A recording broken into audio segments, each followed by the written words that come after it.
മനുഷ്യർക്ക് ജന്മം നൽകുവാൻ ഒരു സ്ഥലത്തിന് വേണ്ടി ജോസഫ് എല്ലാ വാതിലുകളിലും മുട്ടി. ഒരു വാതിലും അവർക്കായി തുറക്കപ്പെട്ടില്ല. പെരുവഴിയിൽ നട്ടപ്പാതിരയ്ക്ക് മരത്തിന്റെ സ്ഥാനത്ത് ഞാനായിരുന്നെങ്കിൽ എന്തൊക്കെ ചിന്തിക്കുമായിരുന്നു. ഞാൻ ചതിക്കപ്പെട്ടോ? എന്റെ ഉദരത്തിൽ ദൈവപുത്രനല്ലേ? ആണെങ്കിൽ സർവ പ്രപഞ്ചത്തിന്റെ സൃഷ്ടാവിന് ജനിക്കാൻ മനോഹരമായൊരു സ്ഥലം ഒരുക്കി തരില്ലായിരുന്നോ? പക്ഷേ കൂട്ടുകാരെ, മറിയം ഒരൽപ്പം പോലും സംശയിച്ചില്ല.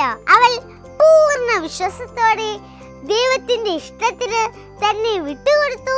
നമുക്ക് നമ്മുടെ ജീവിതത്തിൽ ഒത്തിരി സ്വപ്നങ്ങളും ആഗ്രഹങ്ങളും ഉണ്ടാവാം. നമ്മുടെ നന്മ മാത്രം ആഗ്രഹിക്കുന്ന ദൈവം നമ്മൾ ചിന്തിക്കുന്ന വഴിയിലൂടെ ആയിരിക്കില്ല നമ്മെ നടത്തുന്നത്. എങ്കിലും നമുക്ക് ഒരിക്കലും നിരാശപ്പെടേണ്ടി വരില്ല, അത് ഉറപ്പ്.